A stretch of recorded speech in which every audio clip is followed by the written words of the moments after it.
Assalamualaikum warahmatullahi wabarakatuh.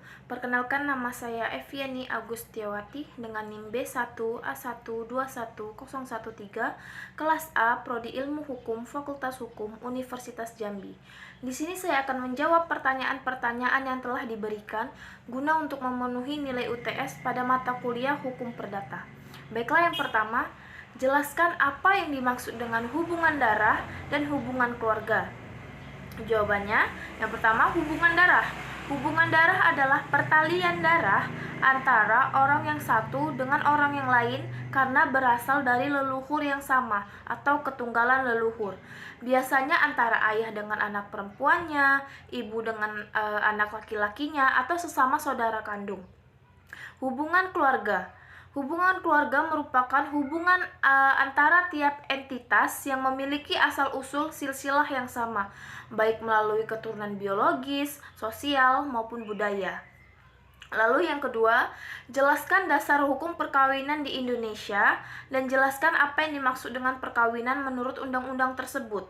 Jawabannya, dasar hukum perkawinan yang ada di Indonesia itu terdapat pada Undang-Undang Nomor 1 Tahun 1974, yaitu tentang perkawinan, yang mana pada undang-undang tersebut memiliki prinsip-prinsip atau azas-azas perkawinan yang telah disesuaikan dengan perkembangan dan tuntunan zaman.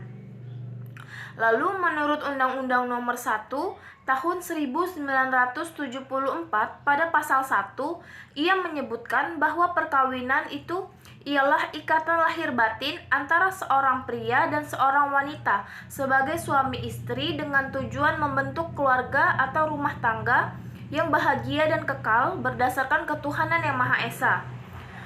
Dan penjelasan pasal 1 Undang-Undang Nomor 1 Tahun 1974 menyebutkan bahwa sebagai negara yang berdasarkan Pancasila, di mana sila pertamanya ialah ketuhanan yang Maha Esa, maka perkawinan mempunyai hubungan yang erat sekali dengan agama atau kerohanian, sehingga perkawinan bukan saja mempunyai unsur lahir atau jasmani, tetapi unsur batin atau rohani juga mempunyai peranan yang penting. Lalu selanjutnya nomor 3, yaitu bagaimana definisi perkawinan menurut Undang-Undang Nomor 1 Tahun 1974 jika dihubungkan dengan kawin kontrak perkawinan beda agama. Berikan analisis hukumnya. Oke, jawaban saya, menurut Undang-Undang Nomor 1 Tahun 1974 pada pasal 1 menyebutkan bahwa perkawinan ialah ikatan lahir batin antara seorang pria dan seorang wanita sebagai suami istri dengan tujuan membentuk keluarga, rumah tangga yang bahagia, kekal berdasarkan ketuhanan yang Maha Esa. Sedangkan kawin kontrak itu adalah suatu bentuk perkawinan yang dibatasi oleh waktu tertentu sesuai yang diperjanjikan kedua belah pihak dan merupakan suatu bentuk perkawinan yang tidak sah.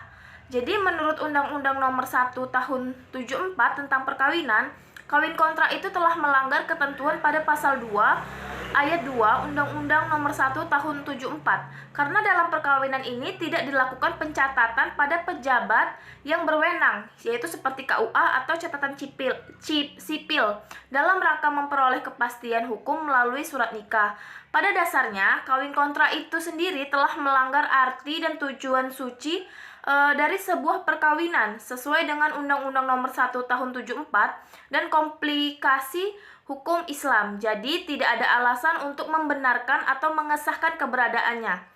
Nah, lalu dalam Undang-Undang Republik Indonesia Nomor 1 Tahun 74 tentang perkawinan pada pasal 2 ayat 1 disebutkan bahwa perkawinan yang sah apabila dilakukan menurut hukum masing-masing, agamanya dan kepercayaannya itu. Nah, dalam rumusan ini kita diketahui bahwa tidak ada perkawinan di luar hukum masing-masing agama dan kepercayaannya. Jadi, yang dapat saya simpulkan, perkawinan kontrak atau kawin kontrak dan perkawinan beda agama itu tidak sah. Selanjutnya nomor 4, apa yang dimaksud dengan asas monogami dalam Undang-Undang Nomor 1 Tahun 74 dan bagaimana pengaturan poligami dalam undang-undang tersebut? Jawabannya, pengertian asas monogami diatur dalam pasal 3 ayat 1 Undang-Undang Nomor 1 Tahun 74 tentang perkawinan, yaitu pada asasnya dalam suatu perkawinan seorang pria hanya boleh mempunyai seorang istri. Nah, seorang wanita hanya boleh mempunyai seorang suami. Namun, monogami yang diterapkan di Indonesia ini merupakan monogami yang relatif, yang artinya memberikan peluang bagi seseorang untuk melakukan poligami dengan syarat dan ketentuan yang berlaku. Lalu, Undang-Undang Nomor 1 Tahun 74 mensyaratkan bagi laki-laki yang ingin berpoligami harus memenuhi syarat kumulatif dan alternatif serta mendapatkan izin dari pengadilan agamanya setempat. Pada pasal 4 ayat 2 Undang-Undang Nomor 1 Tahun 74 berbunyi, pengadilan hanya akan memberikan izin kepada suami yang ingin beristri lagi apabila istri tidak dapat menjalankan kewajibannya sebagai istri. Lalu yang kedua, istri mendapat cacat badan atau penyakit yang tidak dapat disembuhkan. Yang ketiga, istri tidak dapat melahirkan keturunan. Nah, syarat yang tersebut pada pasal 4 ayat 2 Undang-Undang Nomor 1 Tahun 74 itu merupakan syarat alternatif, yang artinya apabila terpenuhi salah satu dari ketiga poin tersebut, suami dapat mengajukan izin poligami. Lalu Undang-Undang Nomor 1 Tahun 74 juga mensyaratkan pada pasal 5 ayat 1 bahwa untuk dapat mengajukan permohonan harus terpenuhi syarat-syarat. Yang pertama, adanya persetujuan dari istri atau istri-istri.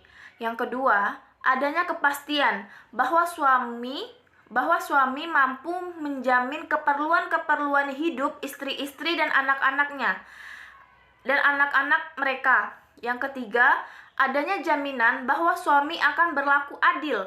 Berlaku adil itu terhadap istri-istri dan anak-anak mereka. Lalu, pengajuan permohonan izin poligami ini harus memenuhi ketiga syarat tersebut pada pasal 5 ayat 1 atau yang biasanya juga disebut dengan syarat kumulatif. Baiklah, itu saja yang dapat saya sampaikan. Mohon maaf apabila ada kesalahan kata dan kesalahan pensebutan dalam undang-undang. Saya mohon maaf. Wabillahi taufiq wal hidayah. Wassalamualaikum warahmatullahi wabarakatuh. Terima kasih.